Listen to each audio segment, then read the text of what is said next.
Hi, good afternoon, everybody. My name is Costas Kivelos, and I am here today to talk to you about pre-construction. Basically, we're going to have like an interactive crash course for everyone who has not purchased or not that familiar with it.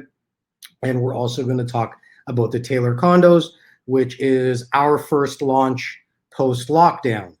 So before we start, I would like to say that all the thoughts and comments made today are that of First Access Condos, and they are not of my brokerage, okay, which is Right at Home Realty.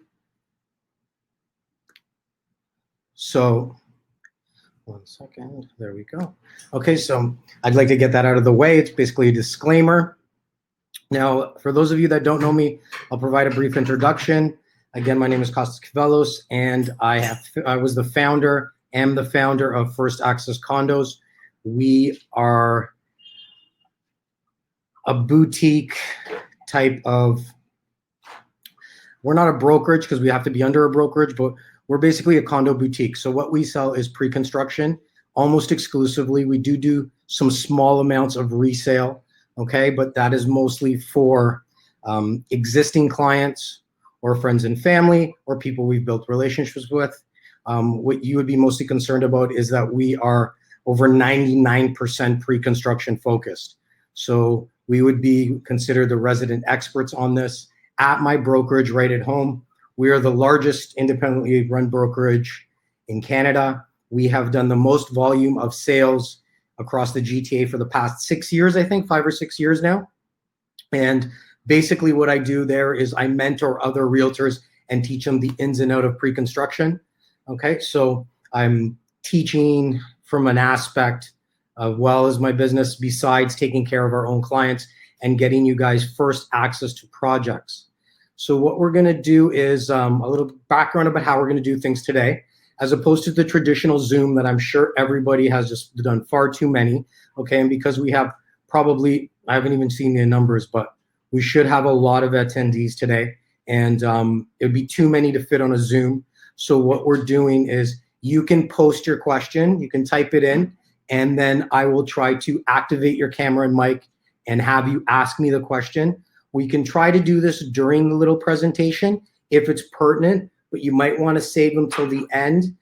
Traditionally, when I do seminars in person, I want people to put up your hand. I ask, answer immediately. We might not be able to do that today, but there will be plenty of time. My whole purpose of this was to answer questions about pre-construction and bring everybody up to speed. The pre-construction industry moves very quickly. The pace is extremely rapid. Okay, so its decisions are made in hours, if not minutes. And I'll get into all that and explain it to you. We have a lot of projects coming up this year that were delayed, and they're all going to be coming out shortly. Whether it be Tailor that's launching on Monday, and we really only have less than a week to get in your requests. Especially for that because it's only 136 units. Whether it's for that or whether it's a 540 square foot, 540 unit, 55-story tower, that moves just as rapidly, okay? So the largest hurdle for new buyers is to wrap their heads around how fast this industry actually moves and how quickly they have to make decisions. So we are going to go into our slides and begin now, okay?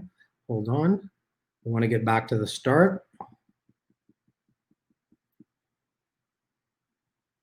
There we go.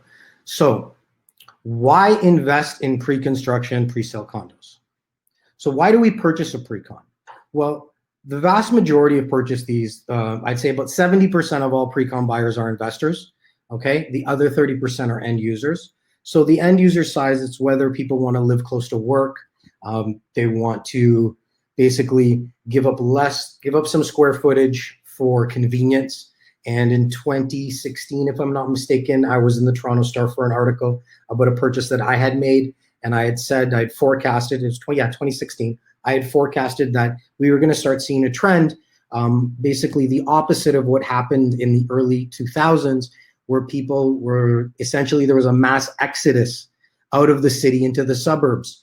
And at the time, it was a really good idea. But now, fast forward almost 15, 20 years later, the traffic congestion and the way our city has grown It's no longer the same quality of life if you have this big, great house with a big yard, but you're commuting over 2 hours a day. You don't really get much time to enjoy it. So people are starting to realize that, hey, maybe I'll smart size is what we call it, as opposed to downsizing, and I'll give up some square footage, but I'll increase my quality of life by decreasing my commute time significantly. Now, you're going to hear a lot of people forecasting that many people will still continue to work from home because of the pandemic. That has a possibility. Another possibility is that, you know, some people may work from home, but I don't see corporations shutting down their offices and decreasing their office space to minimal. Okay. I was reading an article a little while back that said what we're going to see is that these companies will actually need more square footage because of the social distancing, and the cubicles can't be piled one next to each other. So that's basically our one type of purchaser, is the end user, or whether they can even be an elderly couple who the nest has finally become empty, all the kids have left, and they realize that they don't need 3, 4, 5,000 square feet if it's just the two of them. So from a convenience factor as well. But the vast majority, so over 70%, are investors. And the reason they've been investing in these is because of the return. Now, the return that we've experienced in the past, I'd say 5 years on pre-construction condos, has outperformed, from a money and profit perspective, any other form of real estate, hands down. Like, we have seen over 300% returns from your deposit.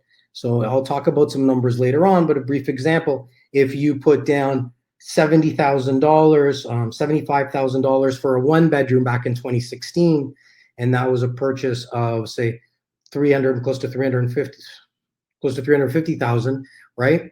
By now, your selling price of your unit, once you get occupancy and registration, would be over $500,000. So there'd be a profit of close to plus $210,000, $230,000, $240,000. And if you'd only put 75% down, you're looking at 300% profits. That's fantastic. And we've not only outperformed every aspect of Canadian real estate, but we've almost outperformed every aspect across the planet. So there's always going to be exceptions, but real estate has always been a safe investment. No new land is ever being built, okay? And people want to live in the city for obvious reasons. So this has been a safe investment with fantastic numbers. Now, how is the process different from resale? So I'll go into this as if nobody's bought resale and nobody's bought pre-con, and I'll break it down like that. I think that's the best way to make it understandable. So when you purchase a resale product, you usually go visit the unit, you've gone on MLS, your agent's gone on MLS, and you've both found potential places, and you book appointments, you go and visit them, and then you submit an offer, and then it goes back and forth a couple times. And when the offer is accepted, you put your deposit. And then when you close on that property, you have to put your entire down payment, whether it be 5%, 10, 15, 20, 25. Okay, you put it all down, and then your mortgage begins, and you're paying all the costs associated with carrying a property. In pre-construction, it's significantly different. What you do is you are informed by agents like myself, platinum agents, okay? You were informed by us of projects upcoming, okay? Once these projects launch, as the Tailor will launch on Monday, you will be given pricing and floor plans and a brochure and a breakdown of deposits, et cetera, et cetera. There is a timeline for you to get back to us and either then basically submit your worksheet. So your unit will be purchased based on worksheets. So what we do is when we on Monday night, when we're going to send out all the information for Tailor, we're going to have all the pricing, all the floor plans, the brochure, the breakdown of the deposits. We're also going to have a worksheet. You have to fill out that worksheet with your information and a picture of ID, and you're going to pick your 3 top unit choices. What we do with that worksheet essentially is we go back to the developer's sales team that's handling the sales process, and we say, we require these 15 units. And here are the worksheets for them. And what the sales team does is it tries to fulfill our request and fulfill our order. Now, why is it imperative that we get these things in first, or one of the first, or especially before the deadline. The reason is once all the orders are filled, okay, then nobody gets any more units until the second round. And why do we need to buy first round? Well, it's the same reason we call ourselves first access condos. There is price jumps between rounds. So the first round is essential because it's the lowest price with the largest amount of inventory to choose from. Second round has significantly less inventory, okay? Almost 50% of the building may be sold. And then the third round, there'll be like 30% available, then 20% available, but each round has significant price increases. We sold a project in February that saw a $50,000 price jump from first to second round. This is not uncommon, okay? Supply and demand. If there's a demand for a product, the price can increase because of the demand, because the supply can't satisfy. It's simple economics. And that's how this works. Now, why is it you need to use a platinum agent? You need to use a platinum agent because they're the only ones with access to these projects, okay? First round access. Platinum agents traditionally have sold up to 70 or 75% of a building in the first few rounds. So by the time non-platinum agents have access, okay, there's been minimum 2 price increases, and there's also significantly less inventory to choose from. Now, some people say, what if I wait for it to go public? Won't I save money? My answer, in short, is absolutely not. You will end up paying a lot more. No developer is going to discount you because they're not paying out commission. That's already scheduled in their pro forma, okay? So by the time it goes to public, chances are if the project is of high demand, which most good projects are, and we won't be selling anything that isn't, there will be no units left. There may be some, but when I say no, out of 500 units, there might be 50 left. And they tend to be the larger, more expensive product. And they've also undergone 3 to 4 significant price jumps. Okay. So I hope I answered that. How does an investor make money from their purchase? Good question. So as I had mentioned, in resale, you take possession of your product right away within 30, 60, 90 days. In pre-construction, it doesn't work like that. In pre-construction, okay, you sign a contract, we'll say today. For a small project, boutique building like Tailor, it'll be ready in 3 years from signing. That's 10 stories. For a 50-story tower, it'll be ready 4 to 5 years, okay? So your investment is pretty much locked in for the duration of the build, from signing to keys in hand. So think of this as a locked-in investment of either 3 years, 4 years, 5 years. You can't pull out. You do have an ability to assign units, but that usually doesn't happen until about a year before occupancy, okay? And we can talk about assignments through a whole webinar. Very small percentage of the population, including realtors, understands how assignments work. An even smaller percentage of the population understands how they get taxed. And I will tell you this, the only people that really do benefit from assignments are the CRA, okay? Because they tax them into oblivion. And they are not capital gains. They are considered income from my understanding. And again, I'm not an accountant, but that's what we have seen. They're considered income, so it totally changes the way it's taxed. And there's also HST payable on it. And it's really, really not the dream sale that the media portrayed it about shadow flipping and paper flipping, and everybody was assigning their units and no one was taking possession. That's not the case. But so what do? You're basically locked in. And how do you pay your deposit? When does it come? Traditionally, and for the vast majority of projects, they all follow this deposit structure. Every developer needs 20% down before they've hit 80% sold, okay? And the reason being is that for their financiers to give them the construction financing to build these projects, they need to sell a minimal amount of residential square footage. Now, this is a good thing. And why is it a good thing? Because the developer's not building with your money. The deposits that you give the developer go to a lawyer's trust account. And the majority of these developers use 4 to 5 lawyers, which are large law firms that specialize in this, and your money is really safe, okay? So the developer needs to sell X amount of square feet, which works out to about 75 to 80% of the square footage, to have their construction financing. Your deposits, which usually go as follows: you sign a contract today, you bring a check for 5 or 10 grand. It's a draft, okay? At 30 days, you pay a balance to 5%. So it'd be 5% of your purchase price minus the 5 to 10,000. Then usually anywhere at around the 6-month mark is another deposit of 5% bringing you to 10. At the 12-month mark is another deposit bringing you to 5, bringing you to 15. And then usually at the 1.5 or 2-year mark, there's a final 5 bringing you to 20. So you're essentially putting 20% down over the course of 1.5 to 2 years. It's a lot easier for most people to pay it that way than to say, here's 20% now.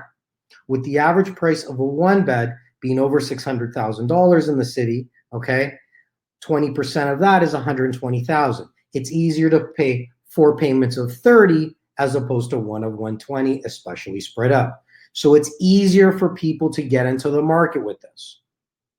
Now, what happens is once these projects are built and then they register, okay, we have seen that purchase prices have increased significantly, and we'll touch on that later again. But we've seen jumps, like I brought up the example earlier, or if you paid $350 for a unit, it'll be worth over $500 in that amount of time. My own experience, and the condo I'm living in right now, we purchased it in 2016 for $496, and it is currently worth $800. Okay. Now, these increases in price, in selling price, and the value of the units are based mostly on the immigration that we are receiving in Toronto. Okay. It's been nonstop. So our city's been exploding. And once you have so many people coming into the city, we traditionally get about 18,000 people a year interprovincially as well. So if we're having 100,000 people a year, just shy of the last few years coming to Toronto from other countries, we have 18, almost 20,000 people interprovincial. That's 120,000 people. Those are the people we know of. Okay, so there's a huge shortage. And why does that create a shortage? Well, basically, we are only able to build about 15 to 25,000 new units and bring them to market a year. Okay, this year we were scheduled to break a record and bring to market 30,000 units, but because of the pandemic and the lockdowns and the trickle effect that everything has had from that, has experienced from that, we're expected to bring about 18,000. So we're 12,000 short than what we expected. Okay, now what do the big think tanks think about what our shortage is? So last year, RBC said we were short 24,000 units in Toronto every year. CMHC said we're short 32,000. If you average the two, it brings us to 28. So that's a 28,000 shortfall of units that we need to accommodate people in the city.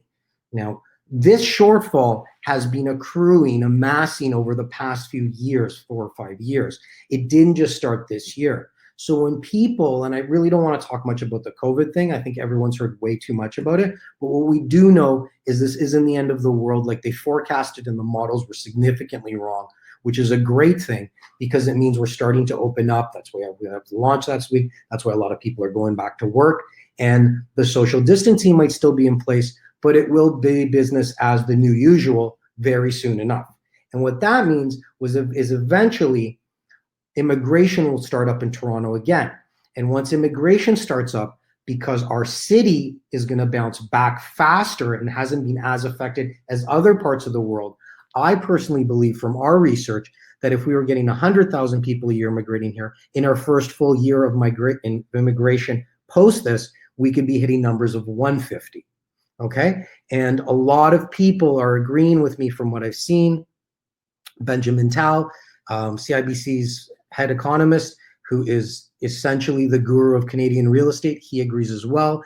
We believe the real estate sector is going to be one of the forces to bring the Canadian and especially the Toronto economies back. Okay, so we're going to have an increase in immigration. We're going to have a shortfall from the amount of units we were planning to build this year, and there's going to just increase the shortage of product. So prices will continue to go up.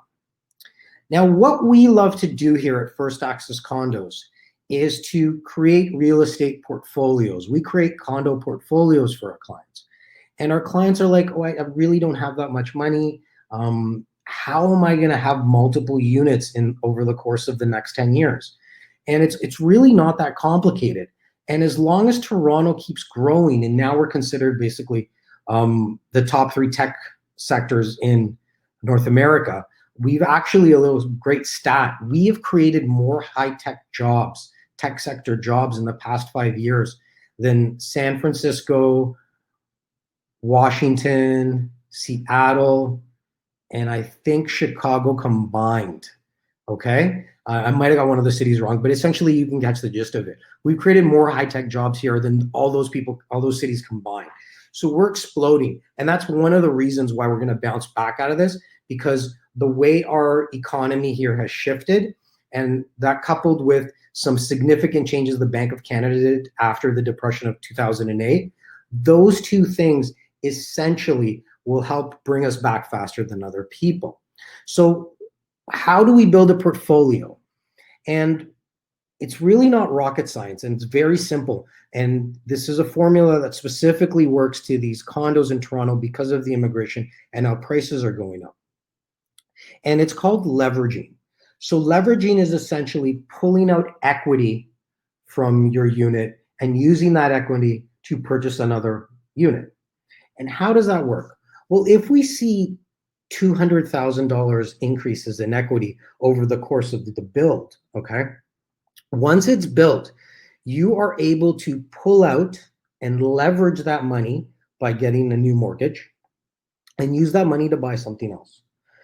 So if you buy something, say on Monday, and it's built in 3 years, and then by the 4th year, depends who you get for financing, and you can talk to a mortgage agent. We can talk about this if you call me or whatever. I'll explain it more in depth. And then in the 4th year, you pull out money. Say you pull out another $100,000. Okay, that $100,000 that you pull out increases your mortgage by $100,000, but rent is increasing by 8 or 10% a year. So you don't really have to worry about servicing that debt load too much because the increases in rent should help. Okay, so you've taken out that $100,000. You purchase a new unit, and now your one deposit has bought you 2 units by the 4-year mark. And then if you wait another 4 years or 5 years to do it on your new condo, you can do that again. So over the course of 10 years, you'll have 3 condos in the stable, okay, with essentially just one down payment. And this is all tied to our city growing, but there's really no end in sight to the growth of our city. And this is not just me saying it, but this is pretty much the reality. We are a fantastic place to live, by far the #1 destination in Canada and North America. And people from all over the world are flocking here. So you can easily use one condo to get you a second and a third, and so on, for as long as our city keeps booming. And there's really no end in sight for it. So that should cover leveraging. And again, if anyone has questions, feel free to type in a question. And if it's pertinent to the time, I would love to turn on your mic and your camera, and you can ask it. If you don't feel comfortable, I can just answer it, okay? Have they built and pre-sold too many condos in Toronto? Now, I had touched on this a little bit, and I really love answering this question. Because the one thing I always hear, and it's quite amusing and at times quite annoying, but being in this industry, for those of us that are in it, we have to answer this question. Now, let's set the record straight right away. Our housing market was never a balloon scenario, okay? It has always been a supply and demand. It was not based on speculation, okay? Even though pre-construction to some extent is speculating, because you purchase something today with the thought and notion and feeling that it will be worth more years from now. But essentially, all real estate is like that. Okay. Tara asked me if I have an investment property. Do I have investment properties for sale, or do I personally own investment properties? If you just want to answer that, and I'll get back to it. You know what? Let me see if I can open this. Tara, I'm going to try to turn your mic on.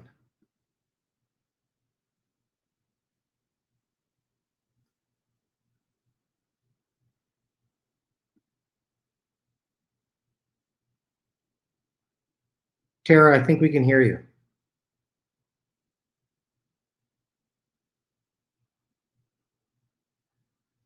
Nav, I have it.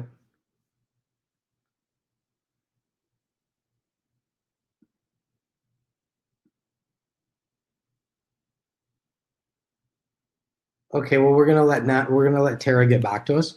Okay, and we'll go back to the question. So we are not in a balloon. Just to recap, we are not in a speculative market. We are in a supply and demand issue, and we always have been. And even though there is some form of speculation in all pre-construction, real estate essentially is a speculative type of investment. Like almost every investment is in the fact that you think it's going to go up or you wouldn't be investing. Now, for what I mentioned earlier, okay, I had said about the numbers that CMHC and RBC had said of how short we are. We are that short, and we are continue to just increase the shortage of units as we are short every year. And as everybody knows, right, if you're short 10 items now, and next week you're short 20 items, and the following week you're short another 10, okay, by the end of that time frame, you're short 40. And the same thing happens, okay? So that's essentially what's happened in real estate. When we started seeing these massive numbers of immigrants coming to the city, okay, from all over and interprovincially, we were really behind in how much product we could bring to market. Now, there's various reasons why we can't keep up to demand. One is we don't have the construction capacity, okay? The companies, we have very few companies that actually are large enough to build these things. We also have significant delays with the city for approvals, okay? There is a lot of red tapes, and I think they should make it a lot easier because we need places for people to live. So we are not in a bubble. We have nothing to worry about, and we have not built anywhere even close enough. So let me give you an example of 28,000 units, okay? If a 50-story tower is 500 units, okay, and we need 28,000 a year, that's a lot of buildings, okay? We need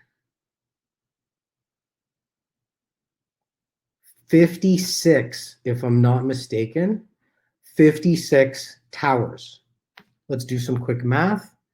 I just had my kids, and I still have them. I have twin 6-year-old boys, so my math doesn't always bang on with them. But let's see, 28,000 divided by 500. We need 1,400 units, 1,400 towers. Wait, let me see this. 28,000 divided by 500. 56, I was actually right. We need 56 towers a year. 56 towers to come to market every year, okay? And we cannot build 56 towers every year. We have the most cranes up in the sky working in North America consistently for the past 3 to 4 years. We have more cranes than the top other 5 markets combined. That's how much construction's happening in our city, and we still can't even come close to competing with them, to matching the demand, okay? So we have not built and sold too many condos. We haven't even come close. So that's the truth of the matter. What's the current state of the market? In my opinion, the market was on pause and now has come off pause.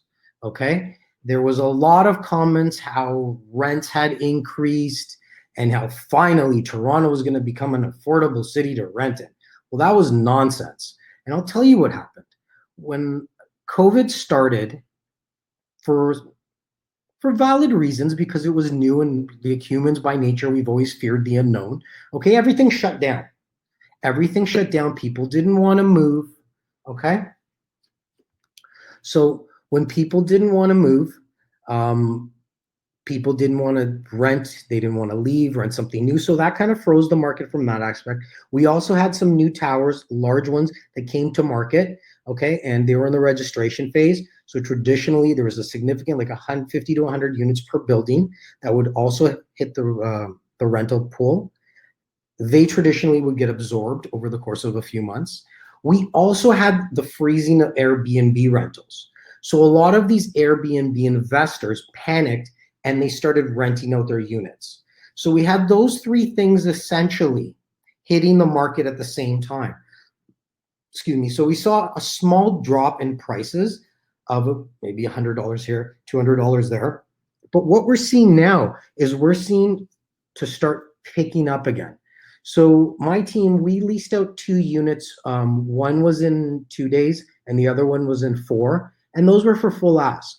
They were both 1+ dens. One was by Shepherd and Young, and the other one was by Midtown, by Young and Eglinton. And they were both full ask over the course of less than a week. So from what we've seen, and this is in the last couple of weeks, right? We think it's healthy. And like I said, the shortage is not going to disappear. In one of my Zooms with my brokerage, I actually said it's not like our real estate market caught COVID and all of a sudden everything disappeared. That's not the case. The real estate market was on pause. Now you're also going to hear that prices are going to drop off a cliff. CMHC, the Canadian Mortgage and Housing Corporation, said we are going to see significant drops in real estate prices over the next 2 years in Canada. That's actually humorous. It's funny. You don't even really get upset by it. It's become a joke in the industry. I do not know how they forecasted this. And again, our comments are based on Toronto and the GTA. And we are basically an island in the Sea of Canada. So we are insulated from the rest. We are our own economy, okay? We are basically our own little country. So, okay, hold on. Okay, so I just got Tara's question now. I'm gonna touch on it after. Just be patient, Tara. So basically we're insulated. So don't pay attention to when people are saying the end is near. I've been hearing comments from people for the past 6-7 years that our housing market is going to crash. It hasn't even come close. There was a gentleman, his last name was Turner, that would go on every week on his podcast or whatever for like 4 or 5 years saying, no, this was the end, 50% drop in prices, get ready to buy. And the people that were listening to people like that, they've basically been priced out of the market years ago, and they may never own something again. So real estate is still and going to be the safest bet you can make. And it's not even really a bet because there's no new land being built. It's only a matter of time, okay? Current state of the market, like I said, is fantastic. It's gonna pick up. We were on track to see record numbers in resale this year. The resale market had finally picked back up and was full steam ahead up until the end of February. Pre-construction has never slowed down. It is still full steam ahead. Prices are going up significantly every year. And Benjamin Tal used to end his seminars with probably my favorite line: if you think it's expensive now, wait till you see it next year. So the best time to buy always in real estate is now, as opposed to later. And the only guarantee I can give, and I can't give many in life, but I can guarantee prices next year will be significantly more expensive than now, okay? So will pre-sale and resale, pre-sale and pre-construction prices calm down? Absolutely not. And here's the thing that people don't understand. When investors purchase this land and they secure their financing and stuff, right? There is a pro forma, like basically a calculation of what needs to happen. And construction costs are factored in there. There's always some leeway for errors in pricing. There's carrying costs for the land. There's the applications to the city, et cetera, et cetera, et cetera. Now, Developers make between 10 and 15% profit on a unit. Okay, 10 and 15%. The largest winner in this game, from a game perspective, is the government. The government basically gets anywhere from 15 to 20% of every unit they get back in taxes. Okay, whether it's development fees, levies, significant amounts of money. So the developers don't really have much leeway. And if their profit margin is slashed, then the financiers won't lend them the money because they'll say there's not enough play in the numbers for construction errors. Okay, so prices from that perspective aren't going to go down. I believe construction costs are going to go up. Okay, it'll be more difficult to get materials. It'll be more difficult to get people to work, in a sense that there will be some social distancing for the next year or so, I believe. Okay, so they're even talking about staggering shifts now, so less people will be on site. I have another great question from Tamika, and we'll get to that in 1 second. Tamika, thanks for joining us. Okay, so prices are going to actually become more expensive for developers because of this, and they have to actually pass on some of the costs to the end user, to the client, to the purchaser, because their margins are already slim to begin with, and they're bordering on to the point where if they're any less, then they can't get their financing, and then everybody loses. So let's go to our next slide. Okay, and now let's answer some questions. 1 second. I think Tara had asked, where's a great place to invest? Great places to invest have to do traditionally with following transit. Okay, we want to follow transit, and what we always want to follow is be a trendsetter on where we purchase. We want to purchase in up and coming areas. Now, that is if you want to maximize your first investment. There's a little bit of risk involved with that, but not really if you do your homework, and that's where we come in and we do it for you. And you have traditional investments in already developed, established areas, but they're significantly more expensive. So, Tara, the best thing to do for you would be to call me later today or tomorrow, and then we could discuss. And once you tell me whether it's your first investment property, your second, third, are you going to live in it, what the criteria is for that, and then you let me know a budget on the phone, I can give you some options. Now, remember, this is all we do. So condos are up here all the time, and I'm always on my phone, and I always answer my phone. And if I don't answer, shoot me a quick text. I'll get back to you. I'm probably not answering because I'm on another call, or I'm with my kids because, as everybody knows, there's no school and they're with me half the time. So Tamika said, were you able to negotiate a more favorable gradual payment structure with the builder, or will it be a typical structure that you described earlier? Tamika is referring to the Tailor. And Tamika, we will answer that question as soon as we get to the Tailor, but you will be pleased with the answer. Okay, so what I spoke earlier, I touched on what is a platinum agent and why you use one. So as you can see, if you read the slide, there's 52,000 registered real estate agents in Toronto, with a mere 100 to 200 that can be considered platinum. So it's less than 0.7 or 5% of all realtors are platinums, and they're real platinums. They're not agents that market themselves as platinums and then purchase through me, but I do that a lot at my brokerage, and that's okay as well. But the key is, as an investor, most investors traditionally have bought smaller suites. The smaller suites, because of price point, are the easiest to sell.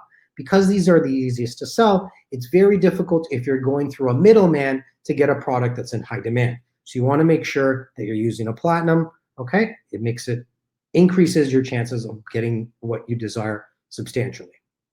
Now, each project has about 10 to 30 agents who have real platinum status, okay? So keep that in mind. So out of 52,000, there's really only 10 to 30 that have access to these projects.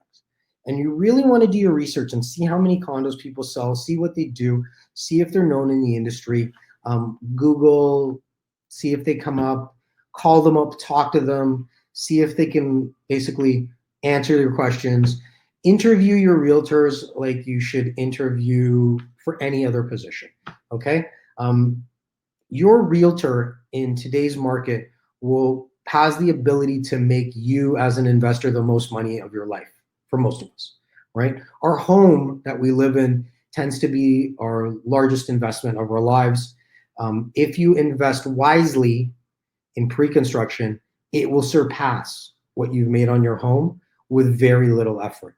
Now remember, all the money that's made in these pre-construction condos are made while it's still under construction. You don't have to deal with tenants. You don't have to pay mortgage. You don't have to pay property tax. You don't have to pay insurance. You don't have to do any of that. You give your 4 checks, and this makes you a ton of money with no effort. And that's what I love about this. It's really simple investing, okay? The key is to make sure that you buy at the right project. And as I told Tara, you contact me personally. My number's all over our website. Contact me. I will have a short conversation with you and basically be able to give you options quickly. And for those reasons that I just explained, that is why you buy pre-con. And for another reason that I haven't touched on yet, and again, those of you who haven't seen me before, I do not go by script. This is all shooting from the hip. Okay, so I will bounce back and forth. But the one thing that I haven't brought about is why pre-con over resale is that with condos, the maximum appreciation curve starts while it's under construction, and it runs at peak up until about the 4 to 5 year mark. So when your condo hits about 4 to 5 years, it's no longer considered new and it goes to not new. Because I don't like saying a 4 or 5 year condo is old, but it's not new. And the appreciation slows. Now, one of the reasons is there's new product on the market to compete with, and new is nicer than old. Second reason is older projects, as the Tailor warranty, because everything's covered with Tailor, which is a government insurance for new construction, that starts to run down, and that's like a bumper to bumper car warranty. For the first couple of years, everything's covered bumper to bumper. And as the years progress, less and less are covered. And up by year 5, 6, 7, only major things are covered. So the little things create increases in maintenance fees because they have to get fixed, and they come out of the condo reserve fund. So your maximum appreciation is years 4 to 5. That's when it maxes out. So you will appreciate more in value with a new condo as opposed to an old one. And you don't have all the headaches and hassles of actually maintaining that property that you do with resale as opposed to pre-con, because pre-con is cut your check, sign your contract, and forget about it. Okay? Let's go to our next slide. Capital appreciation. Okay? That's why we invest in pre-con. People tell me regularly that prices have increased so significantly that when they run the numbers and forecast what rent's going to be, and most of what people do is they forecast that their product's going to be ready in 4 years, and they use today's rents. Rents in 4 years will not be at today's levels. They will not be lower. They will be higher. If you're not comfortable using the 8 to 12% increase that we have actually seen, then use 5%. Now, with 5% increases, depending on the area, they just break even in 4 years from now. Or there's small amount of negligible positive cash flow, or a small amount of negative negligible cash flow. But they're around the even mark. We are nearing a time in the core of Toronto where you will not break even 4 to 5 years from now on a monthly servicing of debt and expenses. You will be a little cash flow negative. Now, people ask me, why am I going to invest in something that's going to actually cost me money every month? And the answer is simple. No one became rich from being a landlord.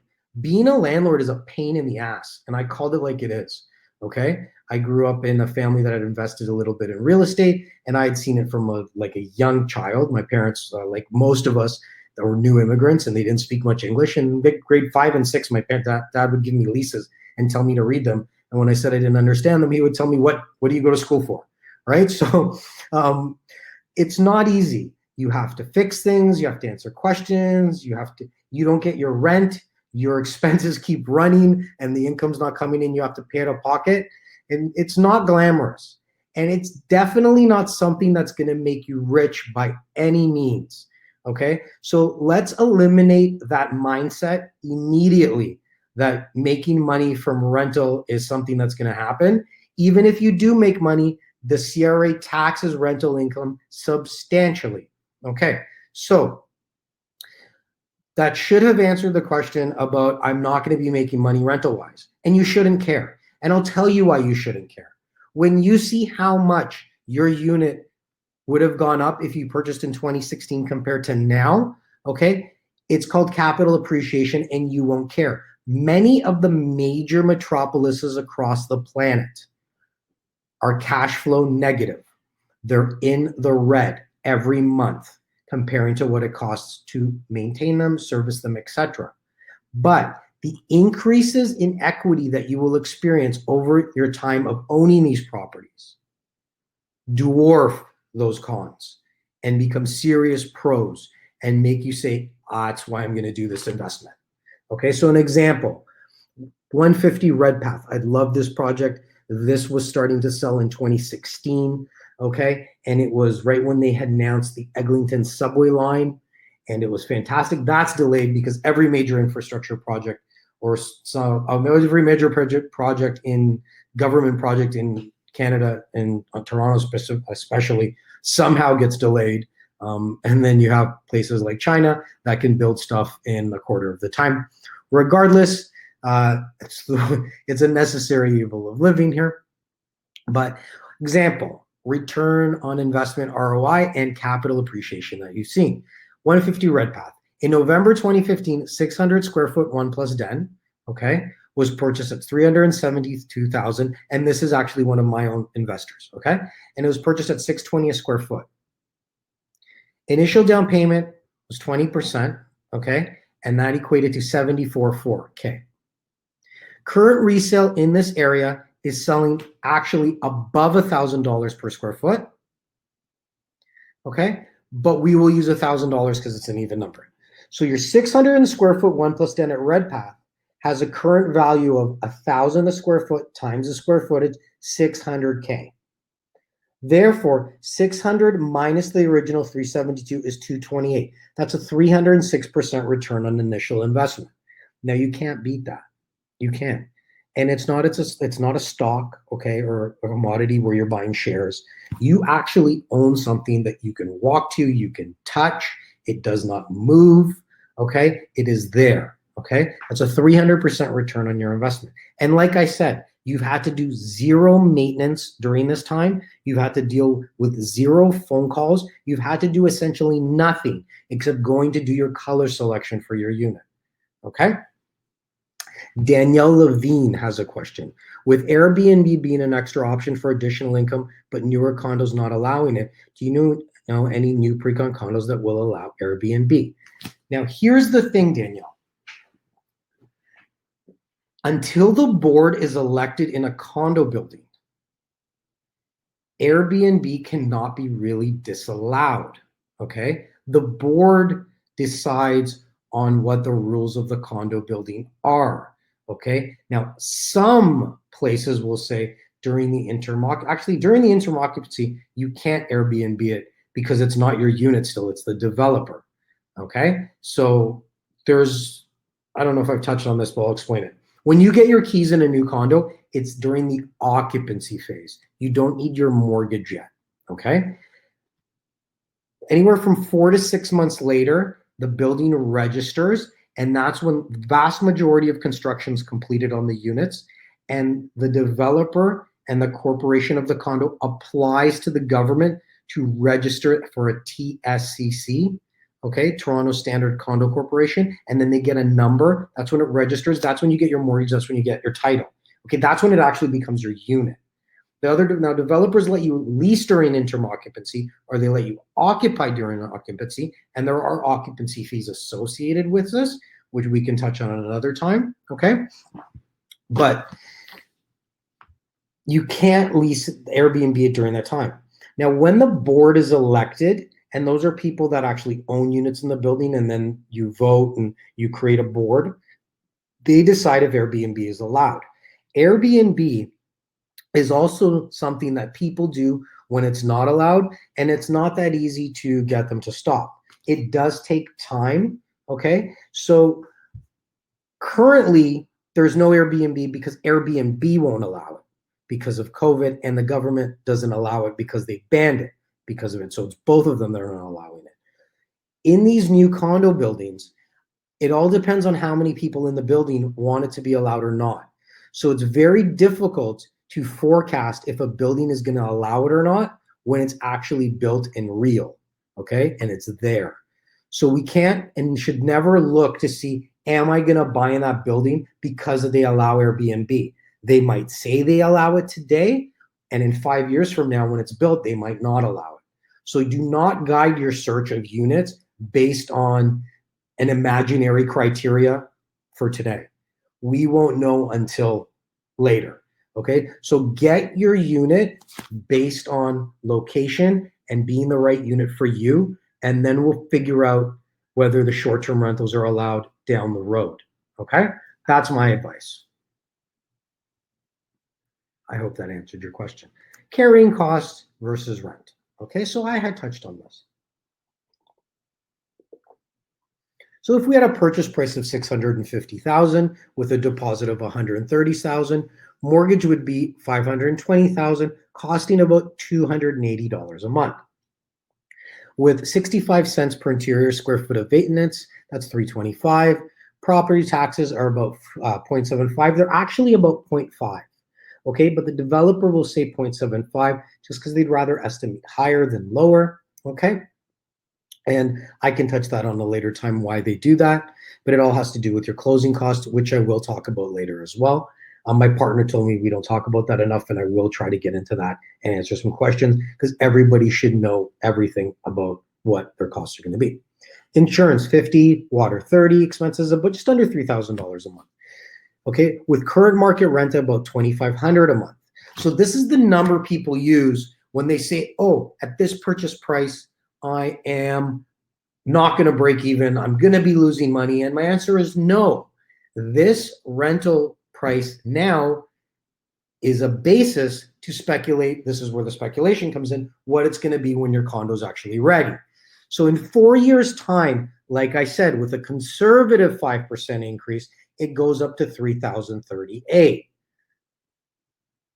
from the current rent of $2,500. So you're cash flow positive, negligible, but still nothing out of pocket.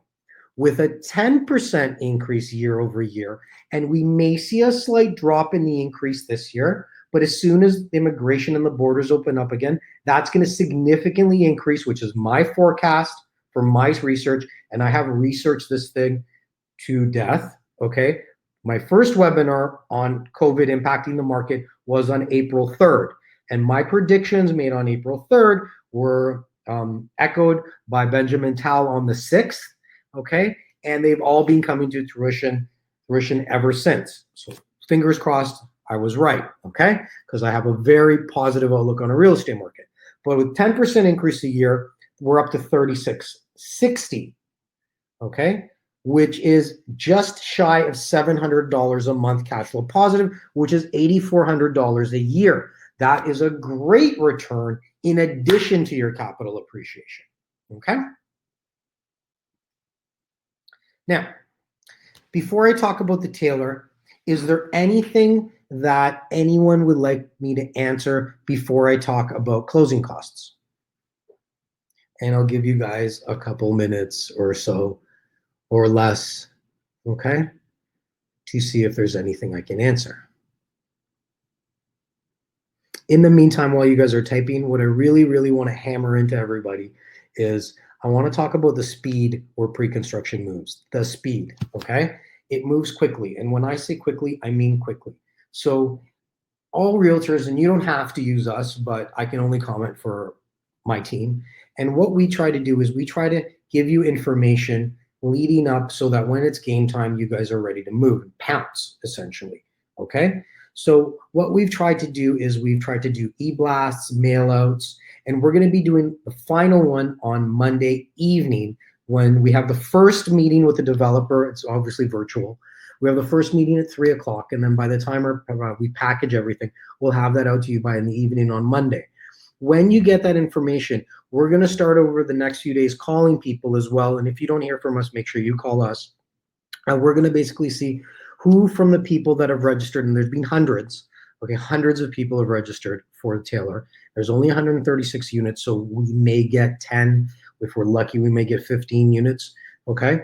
No one's gonna get more than that number. There just isn't enough. There's, I think, 12 agents working it, and they're basically evenly spreading it out. And then what we'll do is, for other agents that aren't as productive, we'll try to take their units as well to accommodate our order. But what we're gonna do is, we're gonna get everything out to everybody. We're gonna be contacting people. We're gonna hopefully be able to review some of the floor plans with you, talk about budget, give you our professional opinion on what would be the best investment. And then we're gonna help you fill out that worksheet if it's your first time, and then get your order in queue, okay? We usually aim for a 48 to 72 hour turnaround time. So you're gonna have to make your decision over the course of a few days. And the reason being is, again, if we have 30 clients that wanna buy into this building, but we're only gonna get 10 to 15 units, everybody's prioritized on submission time, okay? So you really wanna work with us, and we don't wanna leave anybody disappointed. And this is really the best investment in Etobicoke, in my opinion, for the foreseeable future. And we're gonna talk about why it's a great investment. But before I get into that, since nobody has any questions, that's great. I don't know if that's good or bad, but it is what it is. I'm gonna talk about closing costs. So every pre-construction real estate purchase in Ontario has closing costs, and I'm sure across Canada. So closing costs are costs associated, which are not fixed costs, which are paid by the developer and the purchaser at closing. And these are, Tara asked about starting prices. We'll get into that when we get into the Tailor tariff. Yes. Some of the closing costs are the development charges. There's obviously land transfer tax. That's for everybody. That's umbrella for everything, right? There's development charges. There's education levies. There's Section 37, which is a new charge, okay, that was created, which is basically double dipping by the government. There's up to 20% of your purchase price is paid from your purchase price by the developer to the government, and you're going to pay a small portion of that. So what we tell our clients to do is budget for 5% of your purchase price for closing costs. So if you buy a $700,000 unit at closing, budget around $30,000 to $35,000 for closing costs, developer related. And on top of that, you're going to have your land transfer tax. Now, this is just par for the course. Whether I buy it, you buy it, she buys it, he buys it, okay? Everyone pays this. So this is a necessary evil in doing business, okay? So do not get discouraged by this, but be prepared for it. So it's too often that I see in my industry that a lot of my colleagues don't inform their clients about this, and people are left short, okay? Surprised, and not in a good way, come closing. You need to budget for this thing. And it's, if people know and have 5 years to get ready, they should be able to take care of it, okay? And it shouldn't become as a surprise. And although things do change, that's when, if your economic status changes significantly, that's when we would assign your unit prior. And we also do a lot of those as well, but I'm not a proponent of it, and I don't promote it because, for obvious reasons, like I said, you don't really make that much money on it, okay? The CRA makes a lot of money. So now that we've talked about the crash course into pre-con, and hopefully I've brought everybody up to speed, we are going to talk about the Tailor. The Tailor is launching Monday, okay? And we were supposed to have pricing and plans for you today, as well as a brochure. We were supposed to have it earlier this week. Unfortunately, Tarion, remember the insurance company from the government, they were late in getting the developer the Tarion number. So basically, hits their specific number, which allows them Tarion coverage, and you can't start selling without that. So they didn't release anything, and they received this number 2 days ago on Thursday, and that's why they said they're full steam ahead on Monday, but we're not going to get anything till our Zoom call with the developer. And like I said, we are the first team at 3 p.m. to have a Zoom call, okay? We're coming out of the gates hot, and we're coming out of the gates first. So we'll have the information before everybody else to you. But what I can tell you is I don't have floor plans. We did have some sample floor plans, which my partner pulled off the City of Toronto's development from their own website, from the builder and applications, that we've been emailing to you. There are going to be some minor changes, but essentially seeing those units, you'll have an idea of what they look like, and we'll have definite stamped, signed, ready to go floor plans on Monday. As for pricing, what Tara said, we have some studios in Taylor. From my understanding, studios are around 300 square feet. Studios are always the most expensive per square foot unit in a building. So if the studios are around $1,000 a square foot, okay, they may be in the 300s for Taylor, the price point on those, okay? It all depends on the size of the studios, but you're looking at about a one bedroom, a 450 square foot one bedroom. If we use $1,000, and I have a feeling it's going to be under $1,000, but I'd rather budget a little higher now. And then when we get pricing, come in a little lower, okay? But if you budget it low to mid 400s for your one beds, you should be very pleasantly surprised when it comes out, okay? So let's use $1,000 a square foot for Taylor mentally right now to bring ourselves and prepare. And when it comes out, I believe prices are going to be under $1,000 for Taylor. They won't be 900, but they'll be somewhere from 950 to 1,000. Which is fantastic, and we'll talk about why as we progress in this. So here are some renderings from the Taylor, what it's going to look like, okay? This is the building. It's 10 stories, located on the southwest corner of Queensway and Zora in Etobicoke. And Zora is situated between Kipling and Islington, okay? So on the southwest corner. It's right next to some condos by Remington. There's 2 condo towers there. There's another 2 being built behind those, and there's another one being built down on Zora Street, okay? So there's going to be a total of 6 condos in this short area. And the beauty about condos is you want your condo building to be surrounded by more condo buildings because there's a synergistic effect. The more condos around you, the higher the value of your condo will be, okay? It's the opposite of our concept of competition. So the more condos, the more people that want to live there, the condo community is created, the higher property values for the condos, okay? So that's where we're going to be located.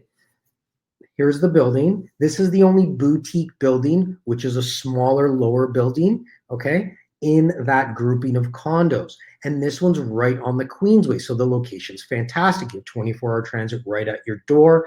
Okay, you're a short drive to the city. There's lots of shopping that you can walk to. A short drive to Shoreway Gardens. Like I said, just north of the Queensway. The Gardner. A short drive to the 427. Short drive into downtown. The location is actually fantastic. Now, the address is 1197 Queensway, so it's a Queensway in Zora. The developer is Marlin Springs. Marlin Springs has been building these boutique buildings for the past few years, and it's done a great job. I've actually purchased in one of them down in Queens and Coxwell. Very happy with their timelines. They'd stick to their timelines. They didn't even really slow down a bit for COVID. They're moving along for that project. They build a quality product, and they're a developer you'd want to work with. It's going to be 10 stories. It's actually 136 units finalized. I'm not sure if they have the 2-story towns yet. They have 8 studios, 65 1 plus 10s. This number is going to vary a little bit, but you'll get the gist. 54 2 beds, 15 3 beds. There's 3,400 square feet of plus a rooftop terrace. There's ground floor retail, okay, which is great because you want some shops at the base of your condo. It really increases the convenience factor, okay? Ground floor retail is 3,700 square feet. Original estimate was around 140 parking spots, so 1 parking spot per unit. That has been modified a little by the city. We don't know exactly. But when it comes to these pre-construction condos, only 2 bedrooms and larger are allowed to purchase parking from the start, but we can put you on our waiting list and almost, I can't guarantee it because no one can guarantee anything that's out of their hands, but being on our waiting list for parking, you have a very, very good chance of getting parking. And this is just the nature of the way it is, okay? So if someone came on here in front of you guys and said, I can get your 1 bedroom a parking spot at signing at Taylor, I'd call bullshit, 100%. They can't do it. If I can't do it, they can't do it. Okay, I couldn't even do it for my own unit if I was buying a 1-bedroom here. But what we can do, and the only honest answer to this, is we can try our best to facilitate that at a later date. Wait, hold on, I'm reading a question. I'm going to finish this and try to answer Jen's question. There's 97 bicycle spaces. There might actually be a little bit more now. So what they're trying to do is balance parking with car spaces. There's 21 visitor parking. A lot of buildings don't have visitor parking anymore. Okay, there's mandated they have to have some, but this one actually has a lot of spots. There's a pet wash, and there's also some proposed towns. And Jen, I'm going to answer your question after this, okay? Because we're on the flow of this right now. Hold on 1 second. Sorry.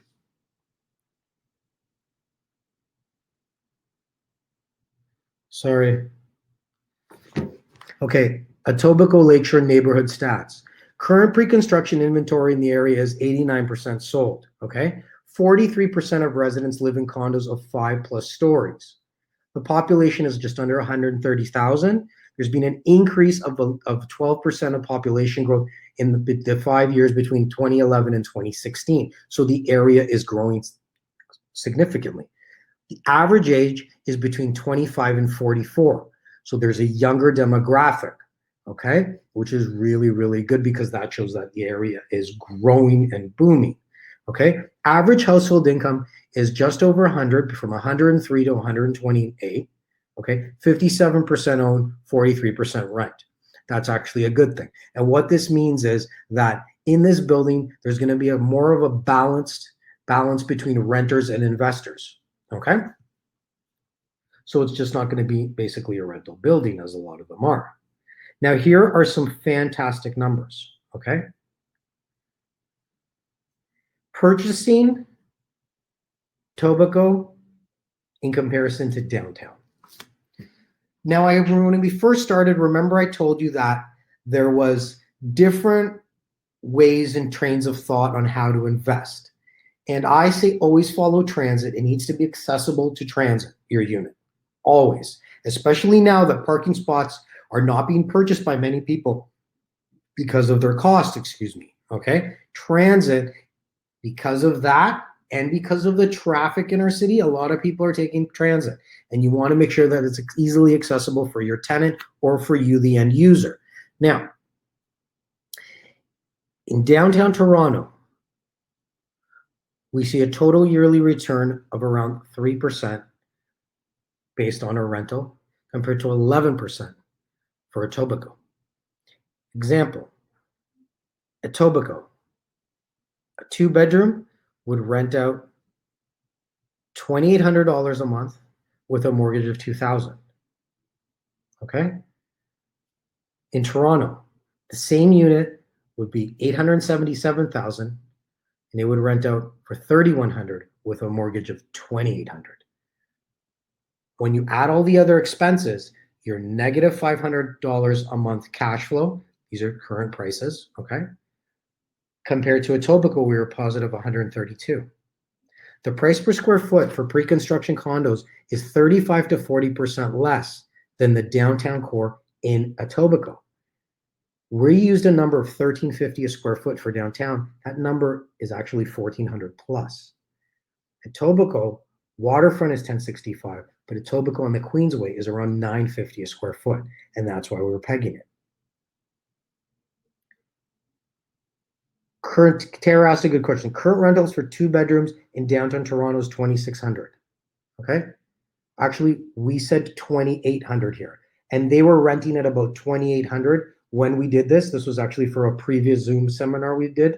Okay, but we're giving the gist of this here. Okay, rentals have decreased by a couple $100 for the next little while across the board, but they will quickly bounce up. Okay, Tara's saying that she's confused because their friends that currently just rented probably paid a lot less. Good, but I'm talking right in the core, and I'm talking in a newer building. Okay, so the numbers we had, it does affect your bottom line, and we can talk about that. If we could get your mic working, we could all talk about it. But if we can't, you can call me, and we can definitely discuss that. Okay, but I'm using round numbers here to give you an idea. The difference is it's $400 less a square foot to purchase in Etobicoke than the downtown core, okay? And this is how you need to look at it. $400 a square foot times 5, we'll use simple math, times a 500 square foot one bedroom is $200,000. If you want to go to a small two bedroom, which are around 600 square feet, okay, $400 a square foot times 600 square feet is $240,000. That mortgage will cost you about $1,000 a month more to service in downtown Toronto than in Etobicoke. So you will need $1,000 more a month in rent just to cover your mortgage, when you won't be getting $1,000 more a month in comparison to Etobicoke. If you're getting $300 more a month, because remember, Tara, if the number comes down in downtown, it's also going to come down in Etobicoke. Okay, so it'll offset each other. So the understanding is you will get just a little bit less rent, $400 to be in Etobicoke, but it'll cost you $1,000 less to service the mortgage because of your purchase price. And that's why Etobicoke is a fantastic buy. Okay, now let's look to some of the reasons. And remember, at proximity in transit, it has a very quick and easy connection to 3 major highways, the QE, 427, and the Gardner, within minutes. It's a 10-minute drive to Pearson Airport and a 15-minute drive to Billy Bishop, which is downtown. It's 5 minutes to the TTC Kipling station and 7 minutes to the Islington station. It's a 15-minute drive to downtown, and it's 5 minutes to both Kipling and Mimico GO stations.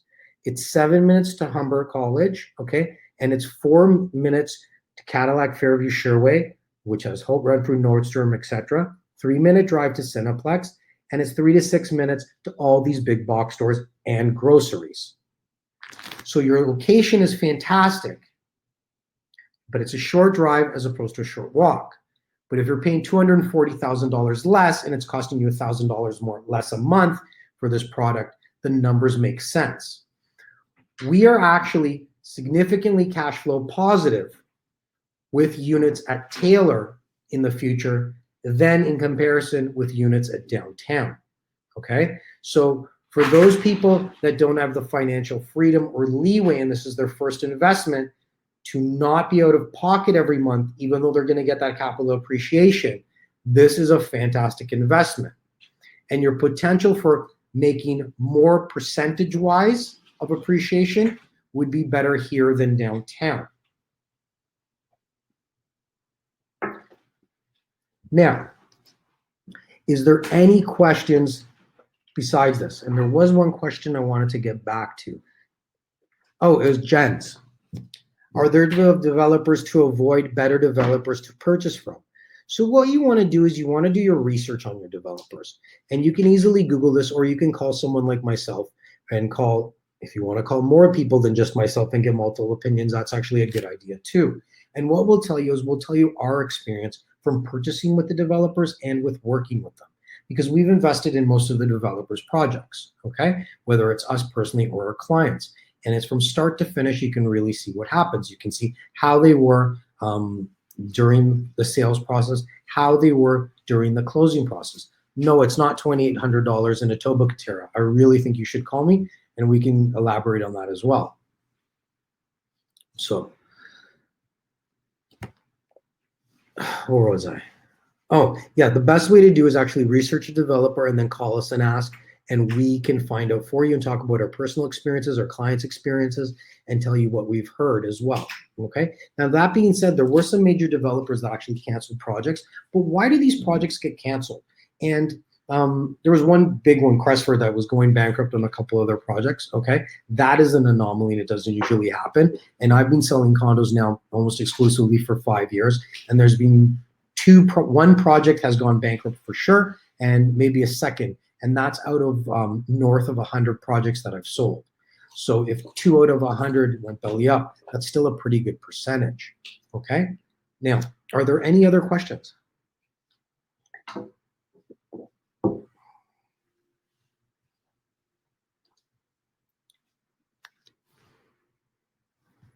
One second.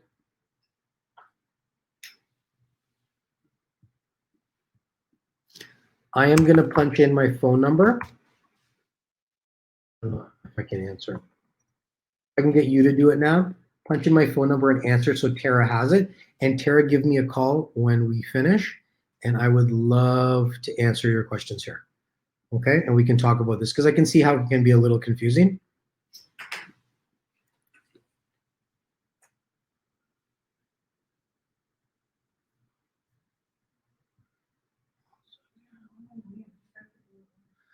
So I'd like to thank everybody for the webinar. Okay, I hope I answered your questions.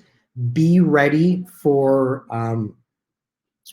the mail out that we're going to do on Monday for the Tailor. If you have any questions in the meantime, feel free to call me. My number is 416-662-5701. And we are always available at info@firstaccesscondos.com.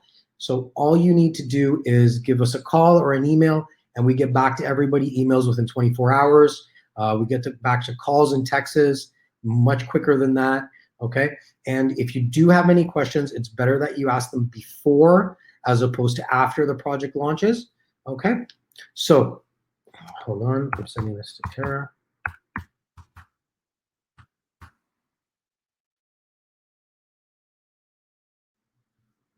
And that is the end for today. It was great speaking to everybody. I want you to have a fantastic weekend. Keep your heads up. This will be over soon, and we'll all be back to work shortly for those of us that haven't yet. And keep investing in real estate. It'll be a fantastic time for everybody as we're going to continue to keep making a lot of money for those of us that are investors, and our market is very well insulated. Okay, so thank you very much. And if Nav, if you can end that, that would be great. Thank you.